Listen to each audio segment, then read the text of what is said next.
The second punch broke his lip open.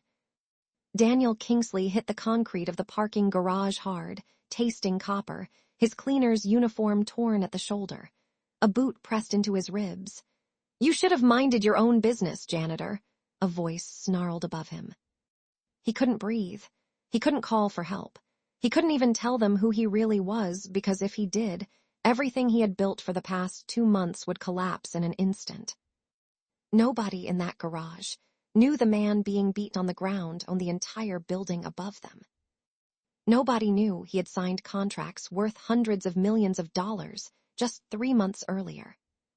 And nobody, not one living soul, knew that the same night he nearly died in that garage, a quiet woman with tired eyes and an empty wallet would drive him to the hospital using her own savings, having no idea she was saving the man who would one day ask her to be his wife. This is where his story begins, not with wealth, with his own mother tearing wedding photos in half in front of a silent boardroom, whispering the words that started it all. None of them ever loved him, only the money. Before we dive deeper, let us know in the comments where you're watching from. We'd love to hear from you. And if you're new here, click on the subscribe button so you never miss any of our upcoming videos. 3 weeks earlier, Margaret Kingsley stood at the head of her boardroom, tearing engagement photo after engagement photo in half with her bare hands. Nobody breathed. Nobody dared stop her. "Every woman my son has ever loved," she said, voice shaking, "fell in love with our money. Not one of them ever loved him." She dropped the last torn photo on the table. "I built this company from a rented desk. I will not hand it to a stranger wearing my son's ring. I need someone who stays when the money disappears, not a wife, a guardian." 1 floor below, nobody noticed the man pushing the squeaky cart past reception. "Poor thing," a secretary whispered, just loud enough. "Bet he makes less in a month than I spend on coffee." He said nothing. He never did. Because the janitor mopping floors on the ground level was that same son, Daniel Kingsley, heir to everything in that building, and for the next 60 days, he would be invisible on purpose. 3 broken engagements had done that to him. The first woman he loved laughed on the phone with her mother about finally escaping her tiny apartment.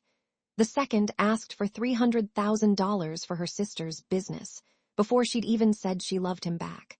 The third, the one that broke something in him permanently, had a father who pulled him aside at dinner and said, without shame, "Just make sure the prenup favors her, son."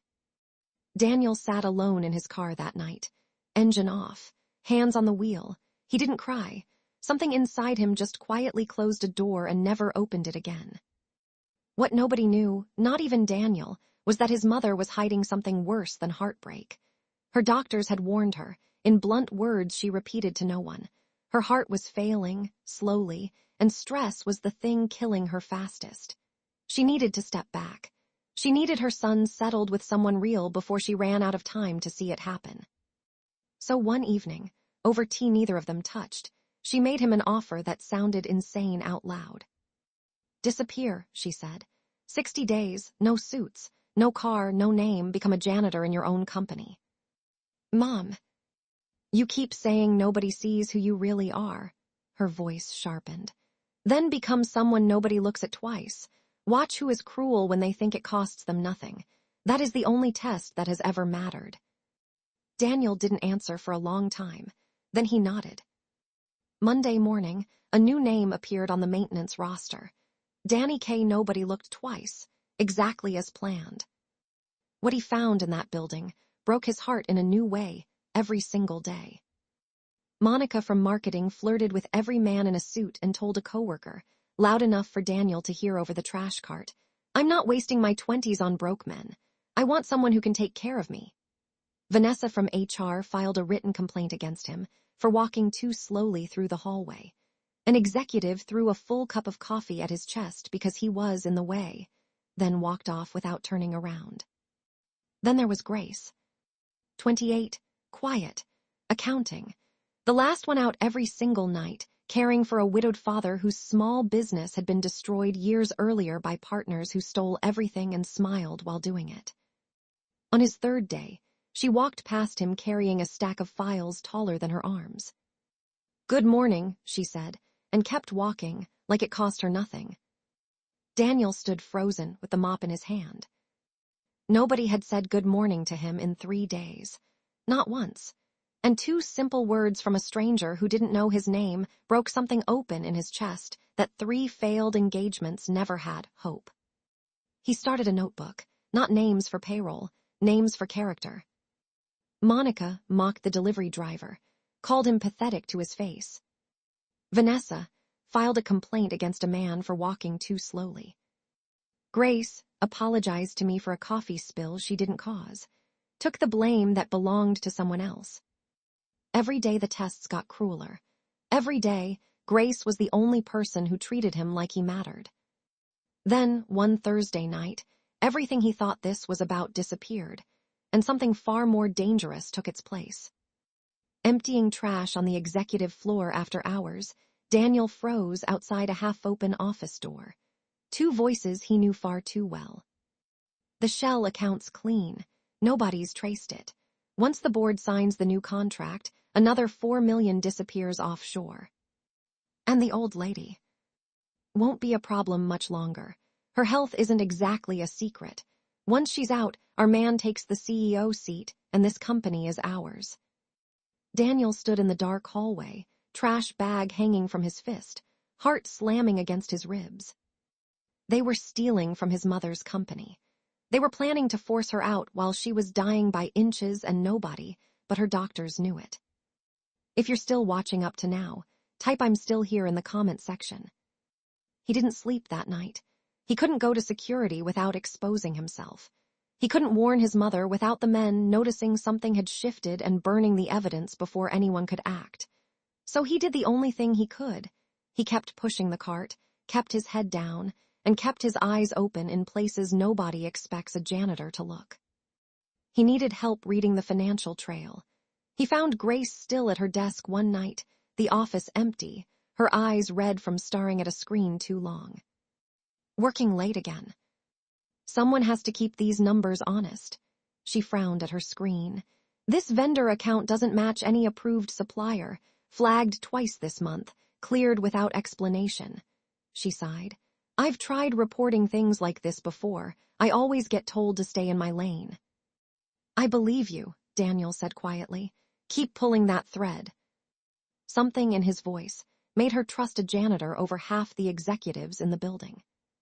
Over the next 2 weeks, without either of them fully understanding how deep they'd gone, they built the whole picture together. Fake invoices, shell companies, stolen contracts, all of it circling back to the same 2 men from that midnight conversation.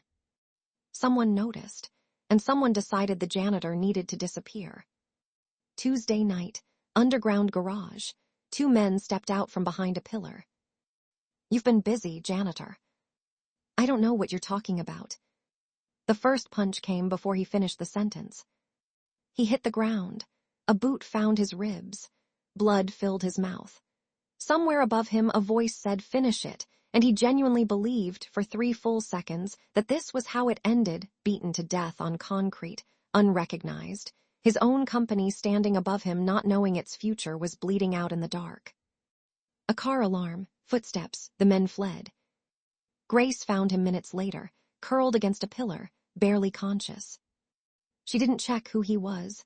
She didn't check what it would cost her. She dragged him into her own car, drove him to the emergency room herself, and paid the deposit out of her own savings because the only thing in his pocket was a badge that read Danny K., custodial staff. She sat beside his hospital bed until sunrise, exhausted, still in her work clothes, refusing to leave. She had no idea she had just spent her savings, saving a man worth more than the entire hospital. What she also didn't know was that someone had photographed the 2 of them outside the emergency room and sent it straight to Margaret Kingsley's phone by morning. Margaret stared at the image for a long time. Her thumb hovered over her son's contact. She didn't know whether to be terrified or hopeful. She chose to wait. Daniel healed slowly, and something between them shifted into something neither of them expected. She brought soup in a battered thermos on her lunch breaks. She told him quietly about her father, how two men he trusted had bled his business dry and smiled while doing it. "People say money is evil," she said, staring into her tea. "It's not the money. It's the people who worship it more than they respect the people standing right in front of them." Daniel said nothing. Her words settled into him like something permanent. Sitting in a cramped apartment that wasn't even his, watching a woman who had no idea he could buy the hospital wing she'd just paid a deposit at, he realized he was falling in love, not with someone perfect, with someone real. Across the building, Monica had started connecting the dots. An ambulance, a black car outside his apartment, whispers of urgency that didn't match a janitor's paycheck.